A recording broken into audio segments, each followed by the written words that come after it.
नमस्कार बच्चों, मैं डिम्पल सैनी फिर से हाजिर हूँ आपके सामने आपकी हिंदी की ऑनलाइन क्लास लेकर। तो आप सभी का हार्दिक अभिनंदन है, बहुत बहुत स्वागत है आप सभी का। तो बने रहिए, पढ़ते रहिए, अपने लक्ष्य को प्राप्त करिए जल्दी जल्दी, बहुत अच्छे से, बहुत अच्छे मार्क्स लाइए। हम सबकी उम्मीद है, ये आशाएं है, उन पे खरे उतरिए। आप सबको आशीर्वाद।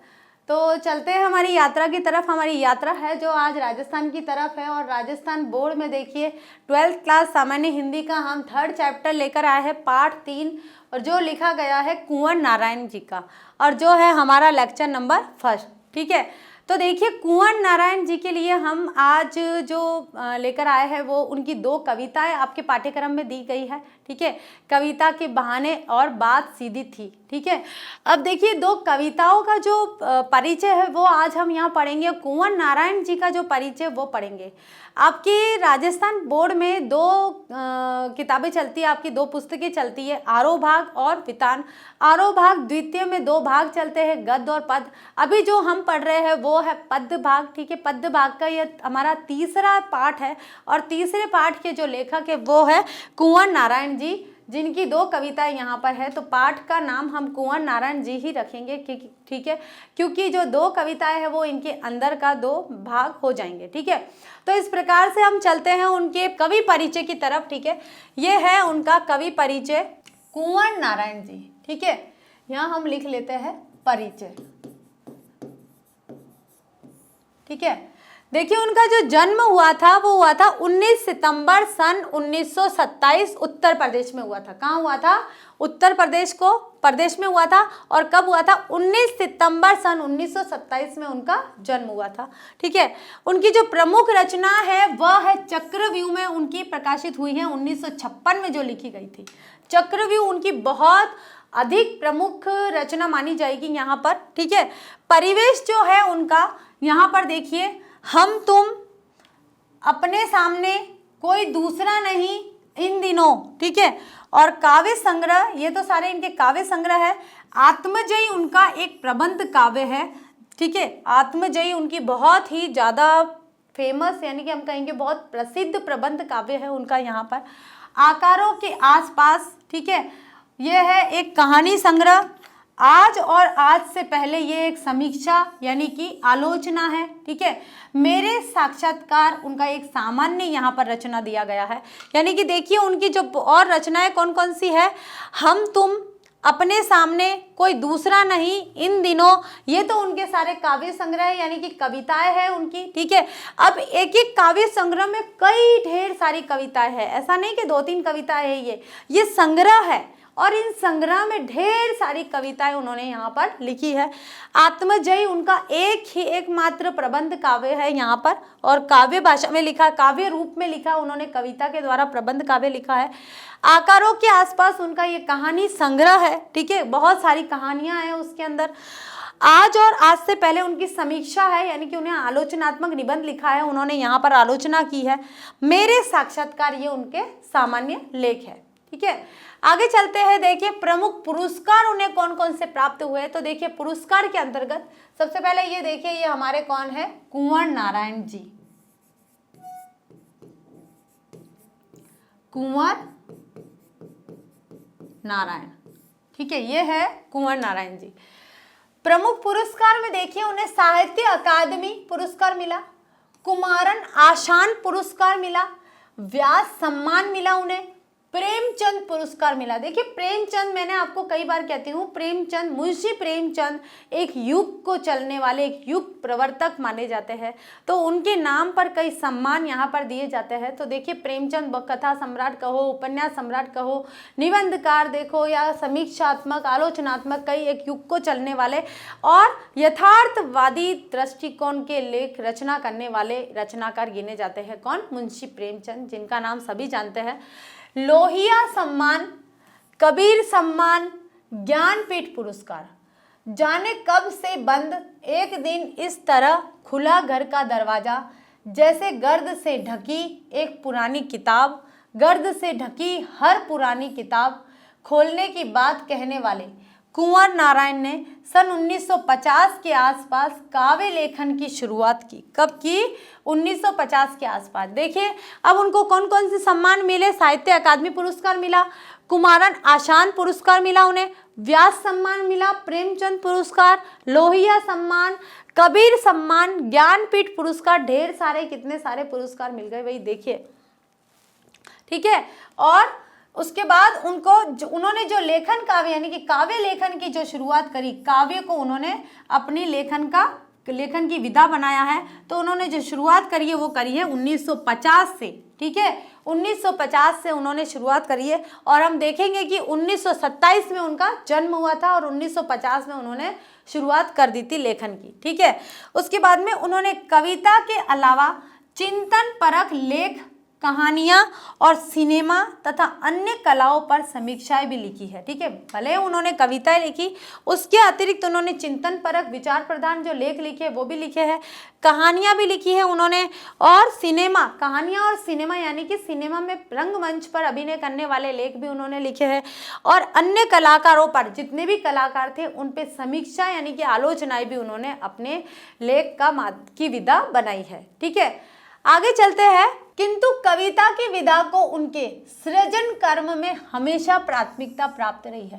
देखिए भले ही उन्होंने निबंध भी लिखे हैं, उन्होंने कहानियां भी लिखी है, उन्होंने चिंतन परक यानी कि विचार प्रधान लेख भी लिखे हैं, लेकिन जो उनकी प्राथमिकता थी, जो उन्हें प्राथमिकता देते थे जो जिस चीज को, वो थी कविताएं। यानी कि कविताओं में उन्होंने अपने भावों को ज्यादा व्यक्त किया है। काव्य क्या होते हैं, पद्य क्या होते हैं, भाव प्रधान होते हैं।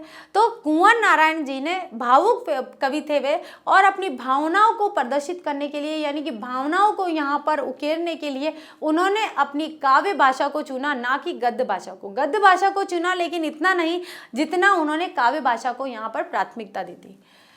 नई कविता के दौर में, जब नई कविता का दौर आया, आधुनिक काल में, जब प्रयोगवादी कविता के बाद में जब नवी कविता का दौर आया, जब प्रबंध काव्य का स्थान प्रबंधत्व की दावेदार लंबी कविताएं लेने लगी, यानी कि जब नई कविताएं आई, देखिए तो जब प्रबंध काव्य जो कहे जाते थे वो प्रबंध काव्य अब लंबी कविताएं कही जाने लगी। क्योंकि प्रबंध काव्य क्या होता है, मतलब बहुत कविता का एक बड़ा रूप होता है जो प्रबंधात्मक रचना होती है। ठीक है, योजनाबद्ध तरीके से उसको रचा जाता है ना। एक ही किसी बात की जब व्याख्या की जाती है यानी कि उसका बखान किया जा रहा है काव्य भाषा में, तो स्टेप बाय स्टेप उसको लिखा जाता है और पूरी कहानी जैसा उसका पूरा वृतांत होता है, तो उसे बोलते हैं हम प्रबंध, यानी कि बंध रचना होती है उसे कहते हैं। ठीक है, अब प्रबंधत्व की जो तत्व था वो जो दावेदारी करता था, जिसमें प्रबंध, उस रचना को, उस कविता को प्रबंध रचना कहा जाता था, वो थोड़ी लंबी होनी चाहिए, बहुत सारे पैराग्राफ में होनी चाहिए, अनुच्छेद उसमें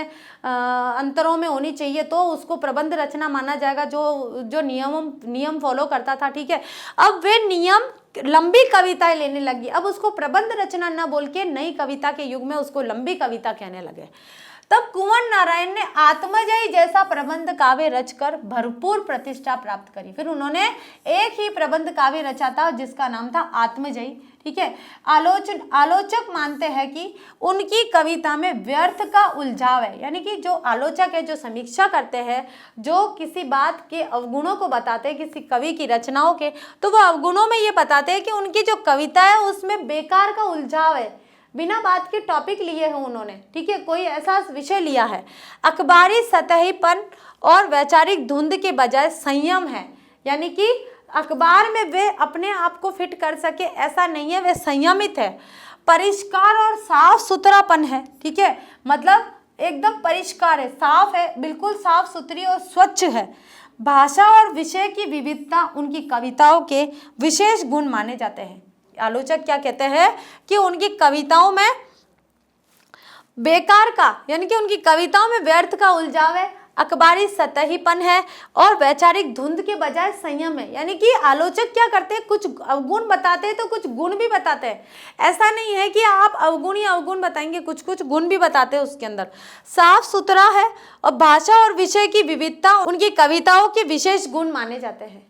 ठीक है, तो ये थी उनकी कविताओं के बारे में, उनके प्रबंध काव्य के बारे में। उन्होंने आत्मजयी नाम का एक प्रबंध काव्य लिखा। जब प्रबंध काव्य के तत्व लंबी कविता लेने लग गई, उनकी जगह दावेदारी कौन करने लगी? लंबी कविता। तो लंबी कविता का जब दौर चला, उस समय उन्होंने आत्मजयी नामक एक प्रबंध काव्य रचकर बहुत ही प्रशंसा पाई, बहुत ही प्रतिष्ठा पाई। ठीक है, आगे चलते हैं। उनमें यथार्थ का खुरदुरापन भी मिलता है। यथार्थ यानी कि जिस समय में यहाँ जो समय उनका चल रहा था उसमें सत्यता कौन सी थी, यथार्थ क्या था, सच क्या था, उस सच का यहाँ पे खुरदुरापन भी मिलता है। और उसका सहज सौंदर्य भी, उसका बहुत ही सुंदरता भी उनको वहाँ पर मिलती है। सीधी घोषणाएं और फैसले उनकी कविताओं में नहीं मिलते, क्योंकि जीवन को मुकम्मल तौर पर समझने वाला एक खुलापन उनके कवि स्वभाव की मूल विशेषता है। यानी कि वे यही कहते हैं कि उनकी जो सीधी घोषणा और फैसले उनकी कविताओं में नहीं मिलते हैं। आसानी से कोई चीज़ उनको आसानी से समझने योग्य नहीं होती है। ठीक है, क्योंकि जीवन को मुकम्मल तौर पर समझने वाला, जीवन को आसान पूरी तरह से मुकम्मल तौर पर पूरे तौर पर समझने वाला एक खुलापन है उनके स्वभाव में। और उनके स्वभाव की मूल विशेषता है कि जीवन को, पूरे जीवन को समझने वाला। यानी कि उनकी कविताओं ने अपने जीवन के यथार्थ विषय बनाकर कविताओं की रचना करी है। इसलिए संशय, संभ्रम, प्रश्नानुकूलता उनकी कविताओं के बीज शब्द है। संशय यानी कि हमेशा शक रहता है, संभ्रम यानी कि भ्रमित रहता है। ठीक है, और प्रश्नानुकूलता, हमेशा प्रश्न पूछने की जो भाव होते हैं वो उनकी कविता के बीज माने जाते हैं, कि वहां से उनकी कविता पनपती है, वहां से उनकी कविता का उद्गम होता है। कुंवर जी पूरी तरह नागर संवेदना के कवि है। ठीक है, विवरण उनके यहाँ नहीं के बराबर है, विवरण नहीं होता है किसी प्रकार का, पर व्यक्तिक और सामाजिक ऊहापोह का तनाव पूरी व्यंजकता में सामने आता है। एक पंक्ति में कहे तो इनकी तटस्थ वितराग दृष्टि, नोच खसोट, हिंसा प्रति हिंसा से सहमे हुए एक संवेदनशील मन के आलोड़नों के रूप में पढ़ी जा सकती है। ठीक है, अब यहाँ पर क्या हुआ है देखिए, ये बोल रहा है कुंवर जो जी थे जो वो पूरे नागर संवेदना के कवि है। विवरणात्मक उन्होंने रचना नहीं लिखी है। उन्होंने तो जैसे प्रबंध काव्य लिख दिया, कविता को उन्होंने सबसे पहले तो प्रमुखता दी है, प्राथमिकता दी है, उसके बाद भी उन्होंने कुछ कहानियां लिख दी है। कोई विवरणात्मक निबंध या ऐसा लेख उन्होंने नहीं लिखा है। ठीक है, पर व्यक्तिक और सामाजिक ऊहापोह, व्यक्तिक और समाज के बीच का जो सामंजस्य है उसमें थोड़ा सा तनाव और व्यंजना उनके सामने आती है। ठीक है, उस तनाव को उन्होंने यहाँ व्यक्त किया है। एक पंक्ति में कहे तो इनकी जो तटस्थ वितराग दृष्टि है, ठीक है, तटस्थ रहने की, जो जीवन में तटस्थ रहना उनको, वो जो उनका स्वभाव है वो नोच खसोट, हिंसा प्रति हिंसा, यानी कि एक दूसरे को हिंसा प्रति हिंसा, एक ने एक बात कही तो दूसरे ने उलट पुलट करके कहा, से सहमे हुए एक संवेदनशील मन के आलोचक के रूप, मतलब उससे सहमे हुए लोग एक दूसरे को दबाने के लिए पता नहीं क्या क्या कर रहे हैं, उस चीज से वो अपने मन के अंदर थोड़े से सहमे हुए हैं। उस सहमे हुए मन के आलोचनों के रूप में पढ़ी जा सकती है। ठीक है, तो उनकी कविता इस प्रकार की है कि वो बिल्कुल खुले विचारों के यहाँ हमें दिखाई दे रहे हैं। यहाँ पर कुंवर नारायण की 2 कविताएं ली गई है। पहली कविता है कविता के बहाने, जो इन दिनों संग्रह से ली गई है। उनका जो इन दिनों संग्रह है, कविता संग्रह, उससे ली गई है। कौन सी? कविता के बहाने, जो नंबर 1 की गिनी जाएगी, ली गई है। आज का समय कविता के वजूद को लेकर आशंकित है। शक है कि यांत्रिकता के दबाव से कविता का अस्तित्व नहीं रहेगा। मतलब कि आज का जो वर्तमान समय है वो इस बात को लेकर बहुत ही आशंकित है कि, और शक है कि यांत्रिकता का दबाव, यानी कि जो मशीनीकरण आ गया है, ये जो मशीनीकरण का दबाव है कविता के अस्तित्व को कहीं खत्म न कर दे। ठीक है, ये जो मशीनीकरण चल रहा है, ये समय जो चल रहा है, ये जो पश्चिमी दौर जब आया है, तो पश्चिमी दौर उस कविता का जो मूल भाव है उसको समाप्त न कर दे। ठीक है, ऐसे में यह कविता की अपार संभावनाओं को टटोलने का एक अवसर देती है।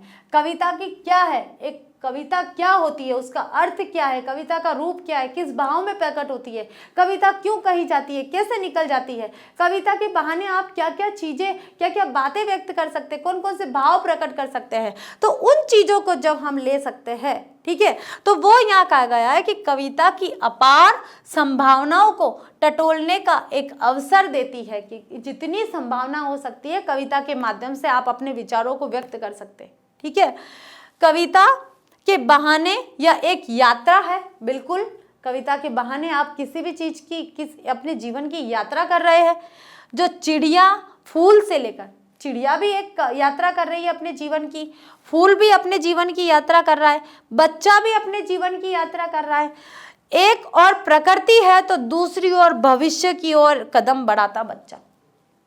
तो ये सब क्या है, कविता अपने बहाने ढूंढ रही है, विषय ढूंढ रही है, उन विषयों के माध्यम से यहाँ कविता के बहाने या कवि ने बहुत सारे भाव, बहुत सारी चीज़ों के बारे में, चिड़िया के बारे में देखो, फूल के बारे में देखो, फल के बारे में देखो, पुस्तक के बारे में देखो, या फिर किसी बच्चे के बारे में देखो, प्रकृति के बारे में देखो, कई तरह से उन्होंने कविता के बहाने हमें कई बातें समझाने का प्रयत्न किया यहाँ पर।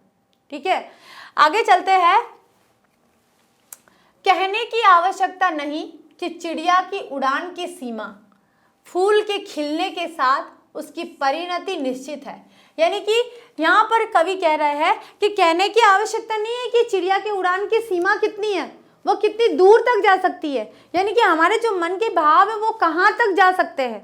ठीक है, या फिर फूल के खिलने, फूल खिलता है और खिलने के बाद जब उसकी जो परिणति होती है वो कैसे मुरझाकर और फिर अपने पतन की ओर जाता है, वो पूरी एक कविता के बहाने बताने का प्रयत्न किया है कवि ने। ठीक है, लेकिन बच्चे के सपने असीम है, असीम यानी कि जिसकी सीमा नहीं है, जिसकी कोई सीमा नहीं, जिसकी कोई सीमा नहीं। असीम का मतलब बच्चों के खेल में किसी प्रकार की सीमा का कोई स्थान नहीं होता। वे खेलते हैं तो उनका कोई खेल का कोई हम बोलते कोई सीमा नहीं है, कोई हद नहीं है, खेल का कोई हद नहीं है उनके यहाँ पर कि वो खेल रहे हैं तो किस हद तक खेल रहे। खेलते तो इतने मतलब इतने बेफिक्र हो जाते हैं, मन मौजी हो जाते हैं, उनको यही नहीं पता चलता है हमारे कहीं चोट लग जाएगी, कहीं हम दुखी हो जाएंगे, चोटिल हो जाएंगे, हम गिर जाएंगे, हम उधर गिर जाएंगे। इस तरह से उनको किस प्रकार का कोई डर नहीं होता है, तो वे उनका यहाँ पर कोई सीमा का कोई स्थान नहीं है। कविता भी शब्दों का खेल है। ठीक है, और शब्दों के इस खेल में जड़, चेतन, अतीत, वर्तमान और भविष्य सभी उपकरण मात्र है। ये सारे, ये जो कविता है यानी कि कविता शब्दों का खेल है, और इस शब्दों के खेल में क्या जड़ता है, क्या चेतनता है, अतीत क्या है, वर्तमान क्या है, भविष्य क्या है, ये सारे उसके लिए उपकरण मात्र है, वस्तुएं है। ठीक है, वस्तुओं को, इन वस्तुओं को लेकर कविता की रचना की जाती है। इसलिए जहाँ कहीं रचनात्मक ऊर्जा होगी वहाँ सीमाओं के बंधन खुद ब खुद टूट जाते हैं। कि हम कह रहे हैं कि भविष्य को लेकर क्या कविता रचना की जा सकती है, ठीक है, वर्तमान को लेकर क्या की जा सकती है, अतीत को लेकर, जड़ता को लेकर, चेतनता को लेकर, सजीवता को लेकर, निर्जीवता को लेकर, किसी भी प्रकार से आप किस प्रकार से कविता की रचना कर सकते हैं। तो यहाँ कवि कह रहे हैं कि जब रचनात्मक ऊर्जा होती है, रचनात्मक ऊर्जा का मतलब होता है जिस चीज में सजीवता आ जाती है, चेतनता आ जाती है, हम जहाँ पर विचरण कर रहे हैं वहाँ हमें एक आभास नजर आता, भाव बन जाता है, प्रकृति अपने भाव प्रकट करने लग जाती है। यानी कि जहाँ रचनात्मकता का भाव आ जाता है, रचनात्मक ऊर्जा आ जाती है, तो वहाँ पर खुद ब खुद कविता का निर्माण हो जाता है। फिर उसके कविता को बनाने के जो बंधन थे, न बनाने के जो बंधन थे, उन बंधनों से वो टूट जाती है और वे बंधन टूट कर एक कविता का निर्माण कर लेते हैं। वो चाहे घर की सीमा हो, चाहे आप घर पर हो, घर पर रहकर भी अगर आप एक कवि हो तो आपको कोई किसी प्रकार से रोक नहीं सकता। आप किसी भी चीज़ को लेकर, किसी भी प्रकृति के, दिन रात, सुबह शाम, ऊपर नीचे, आगे पीछे, पहाड़ों को देखकर, प्रकृति को देखकर, पेड़ पौधों को देखकर, कहीं भी अगर आपके अंदर रचनात्मक ऊर्जा है, क्रिएटिविटी है, सृजनात्मकता है, तो आप उसको अपना जो हुनर है वो बखूबी निखारेंगे। आपके जितने भी बंधन है वो सारे टूट जाएंगे और आप एक कविता का निर्माण कर लेंगे, अपनी रचना का निर्माण कर लेंगे। चाहे घर की सीमा हो, चाहे भाषा की सीमा हो, फिर वह किसी भी भाषा में हो भाई, आप उसकी रचना कर सकते हो जिस भाषा से आप बिलोंग करते हो, ठीक है। या फिर समय की ही क्यों ना हो, चाहे फिर किसी भी समय की नहीं हो, चाहे वो रात का समय हो या दिन का समय हो, सुबह का समय हो, सूर्योदय का समय हो, सूर्यास्त का समय हो, आप किसी भी समय, पूर्व की दिशा हो या उत्तर की दिशा हो, या वर्तमान समय हो, भविष्य समय हो, भविष्य काल हो, या फिर भूत का समय यानी कि भूतकाल हो, आप किसी भी विषय को लेकर एक कविता की रचना कर सकते हैं, ठीक है। आगे चलते हैं। दूसरी कविता है बात सीधी थी पर, ठीक है। ये दूसरी कविता है हमारी नंबर 2। ये किससे ले गई है? कोई दूसरा नहीं संग्रह से संकलित है। कविता में कथ्य और माध्यम के द्वंद्व का मतलब होता है कथ्य और माध्यम दोनों के बीच में द्वंद्व चल रहा है, उकेरते हुए भाषा की सहजता की बात की गई है कि भाषा कैसे सहज होनी चाहिए, ठीक है। कि कथ्य कहना क्या चाह रहे हैं और माध्यम क्या है, किस लिए कहना चाह रहे हैं, कहने का जो तरीका है वो माध्यम हो गया, और जो कहने का जो विषय था वो क्या है, उन दोनों में द्वंद्व चल रहा है। उन द्वंद्व को बहुत ही सहज भाषा में यहाँ पर उकेरा है कवि ने। हर बात के लिए कुछ खास शब्द नियत होते हैं, ठीक वैसे ही जैसे हर पेंच के लिए एक निश्चित खांचा होता है। कहने का तात्पर्य यह है कि ये एक खांचा है, उसमें एक पेज को फिट करना है, उसी प्रकार से हर बात के लिए एक निश्चित शब्द होते हैं, उन शब्दों के माध्यम से ही वही बात कही जाएगी, ठीक है। अब तक जिन शब्दों को हम एक दूसरे के पर्याय के रूप में जानते रहे हैं, उन सब के भी अपने विशेष अर्थ होते हैं। अच्छी बात या अच्छी कविता का बनना सही बात का सही शब्द से जुड़ना होता है। यानी कि यहाँ कवि क्या कह रहा है कि जितने भी शब्द है भले ही वे पर्याय है, हम पर्यायवाची बोल सकते हैं उनको, ठीक है। हम पृथ्वी को क्या बोलते हैं? वसुंधरा भी बोलते हैं। भाई पृथ्वी तो वो है जो एक भूभाग है, उसको वसुंधरा क्यों कहा है? क्योंकि बहुत सारे रत्नों को धारण किए हुए अपने अंदर, ठीक है, इसलिए। तो वसुंधरा का अर्थ एक निश्चित है, पृथ्वी का अर्थ एक निश्चित है, ठीक है। तो दोनों निश्चित अलग अलग अर्थ है, लेकिन पर्याय बन चुके हैं, लेकिन अर्थ उसी और इशारा कर रहा है कि ये भी वही भूभाग की बात कर रहे हैं, लेकिन अर्थ तो अलग है उसका। वसुंधरा यानी कि बहुत सारे रत्नों को धारण किए हुए, इसलिए वसुंधरा कहा गया उसे, ठीक है। तो ये बात कही गई है कि अब तक जिन शब्दों को हम पर्याय के रूप में देखते थे, ठीक है, उनके सभी के एक विशेष अर्थ होते हैं।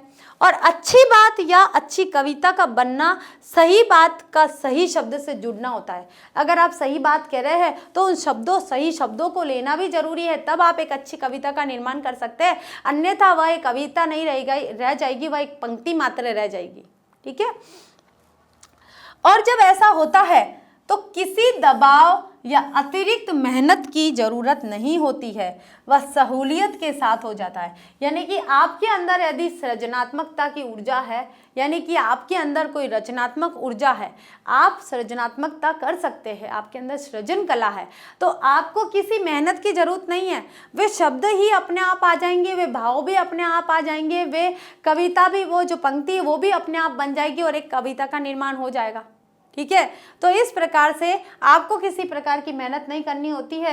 यह जो क्रिएटिविटी यानी ये जो सृजनात्मकता होती है, ये सहूलियत के साथ हो जाती है, यानी आसानी से सारे काम हो जाते हैं। इसमें किसी प्रकार के आपको कठिन कार्य करने की आवश्यकता नहीं होती है। तो देखिए, ये था आज हमारा कुंवर नारायण जी की जो कविता लिखी गई है। आपके पाठ्यक्रम में 2 कविता आई है, उन 2 कविताओं का पाठ परिचय यानी कि हम बोलेंगे कि कविता परिचय हमने पढ़ा है आज, ठीक है। और दूसरा हमने कुंवर नारायण जी का परिचय पढ़ा है, ठीक है। ये हमारा था फर्स्ट लेक्चर। अब सेकंड लेक्चर लेकर आएंगे हम इसी के साथ अगले लेक्चर में, ठीक है। तब तक के लिए थैंक यू।